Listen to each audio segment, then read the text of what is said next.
this is hours after the Law Minister Ravi Shankar Prasad slammed Twitter for having restricted access to his own Twitter account for almost a duration of an hour. Twitter has now responded to this incident. Twitter spokesperson says that the access was restricted because it was in violation of the Digital Millennium Copyrights Act, the DMCA. Spokesperson has added here that the referenced tweet has now been withheld as per their policy.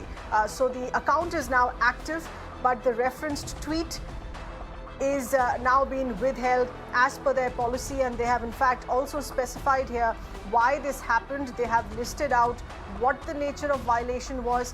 They of course have just cited what the act was, the Digital Millennium Copyrights Act, and this is the explanation now that they have given. Let's get in more reactions. We have a cyber law expert, Mr. Pavan Duggal, connected with us here. Many thanks for being with us. Your response to this nature of an explanation that Twitter has given on this incident?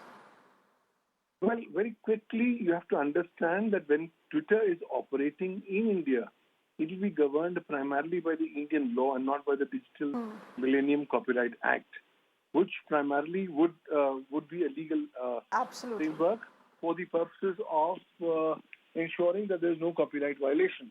In case if any such action had to be taken, it had to be taken under the norms of the Indian Information Technology Act of 2000 and also the Indian Copyright Act. But I think by invoking a US law for a content which is primarily generated from India or for an account which belongs to a law minister, an IT minister, I think the messaging is completely different from what the explanation is telling us. The messaging is that if we can tamper or stop the Twitter account of a sitting US president, we can do it for any political leader anywhere in the world.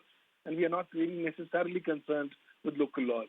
I think that's a stronger message that India as a nation needs to deal with. This kind of an exercise of complete arbitrariness and lack of any transparency and accountability has to stop, because if this can happen with a minister, it can happen with any one of us with no kind of explanations of any kind whatsoever. And this kind of a complete one-sided unilateral approach has to be stopped, because that's going to in any case strip the intermediary of their statutory exemption from legal liability.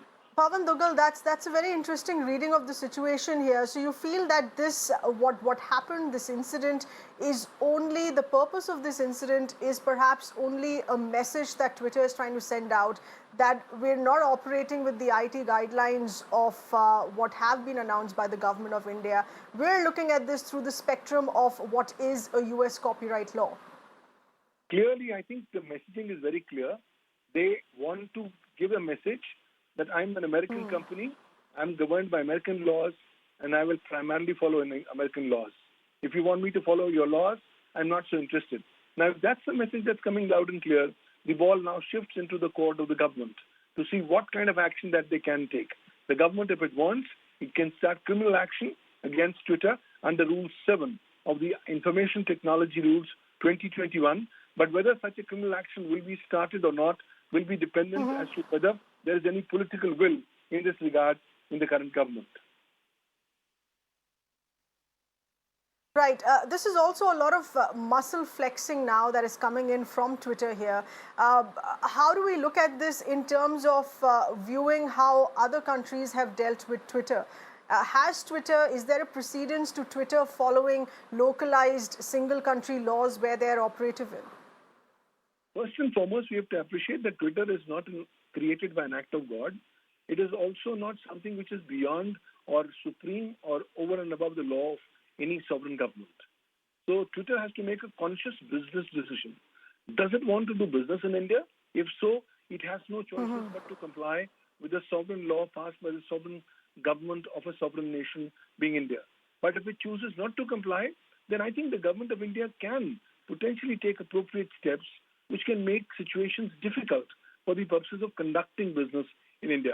But we have to be also mindful of the fact that a lot of Indian politicians and political leaders are on Twitter with huge followings. And that could be one area where Twitter could be arm twisting the potential legal action that could be taken against him. I think it will be a balancing of approach that will have to be done. But clearly, this argument is non-tenable.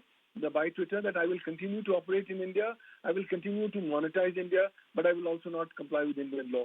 That will be not sustainable under any court of law in India, and very quickly Twitter will have to make its own choices. But if these kind of messaging is coming across, that's a dangerous signal. And if Indian government remains silent, Right. it will actually be to the detriment of Indian cyber sovereignty. All right, a middle path for Twitter to choose here and not necessarily be so headstrong about the new IT rules here. Pawan Duggal, appreciate you speaking with us.